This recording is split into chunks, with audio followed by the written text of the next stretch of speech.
Welcome aboard. Glad you're with us. AFR from SEC Football Media Days. As we begin, Ed Orgeron is at the podium taking his turn in the main room. We are going to carry this for you live, hopefully with very limited interruption. But without further ado, let's go straight to the head coach of the Tigers. Steve Esming is offensive coordinator. It is an odd week where you're just kind of snowed under.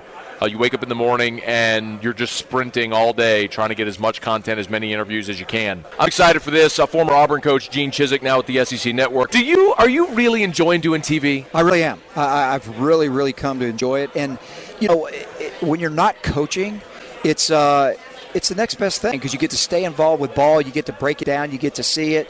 Do you miss it? There's elements that I miss for sure. Very pleased to be joined by senior defensive end at Georgia, Jonathan Ledbetter. And the Dogs come to Baton Rouge this year. I'll talk about that in a second. First, all right, so your day's wrapping up right now. What question did you get asked the most that you're sick of hearing as of this point?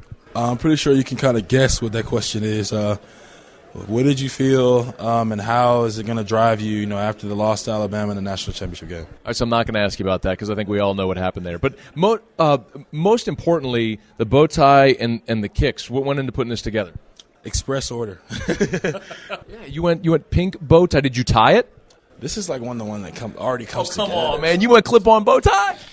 My dude went clip-on bow tie. I had to do it, man. I didn't have time. I was not going to tie it. Now, these are the hard-hitting questions that nobody got down to today, did they? No one asked. Everybody was like, oh, my God, they look so nice. They're so sharp. Alabama senior offensive lineman Ross Piersbach. Do you ever have to battle complacency because you're just always expected to win, and more often than not, you always do win? Yeah, I think that's something that the coaching staff does a really good job as far as just week in and week out. It's like, all right, that game's over. Let's move on to the next, regardless of who the opponent is. Ole Miss taking their turn at the podium today, and Sean Rawlings is their starting center. Remington watch list heading into this season. Probably the strength of that Ole Miss offense heading into this season. Thanks for coming on, man. How are you? Thank you guys for having me. I'm doing great. How about you? Fantastic. It's very polite of you. Thanks, Fast. Have you ever driven over 18 miles an hour through campus? Wait, we have a speed limit on campus? Come on now. No, Come on I'm now. just kidding. He's Peter Burns, SEC Network, and you can also hear him weekday mornings on Sirius XM with Marcus Spears, which is really cool. He's my top 5 favorite media people here at Radio Row. You're my right top now. 5 on 104.5 at ESPN. Well, top 6. I forgot. There's 6 people. 6, yeah. You know what? I was going Jordy T. Bob, Hannah Ott, me, Hester. You're my top 7. We continue AFR from SEC Football Media Days Radio Row. Yesterday, Ole Miss. Today, Mississippi State. When you're talking the state of Mississippi, Richard Cross is as good as anybody to talk to head-to-head on Super Talk Mississippi. Also does sideline for Ole Miss. He contributes at the SEC Network. If I left anything off, partridge in a pear tree? I try to be a dad some of the time also. I got 3 little ones, so life's good. SEC Football Media Day's final day on Radio Row, South Carolina Day today, along with Auburn and Vanderbilt. Right now, junior. Because you're a captain, I want to throw out senior right there. That's a great award. DJ Wano, the defensive lineman from Stone Mountain, Georgia. Kind of a homecoming today, huh? Oh, yeah. It's pretty fun being back home. Mr. Bill Hancock, the executive director of the College Football Playoff. When was the last time you did an interview where someone did not ask you about expansion? That's always a highlight from Radio Row when we get a few minutes with the commissioner of the Southeastern Conference and Greg Sankey.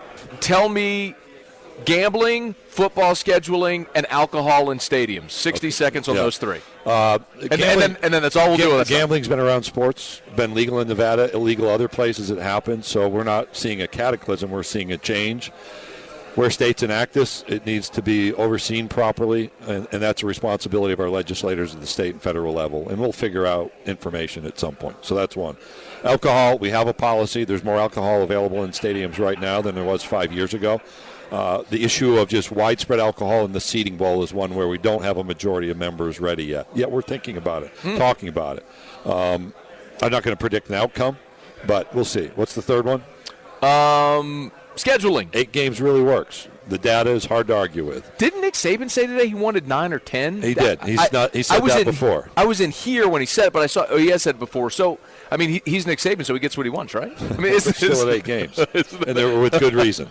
And we do a lot of work, and we spend time in an annual review. So, what's the fourth? That was it. But you got 12 more seconds. Anything else? Scheduling every year, we take a look at the college football playoff selection. We look at other conferences, and we're going to make a decision that's right for us.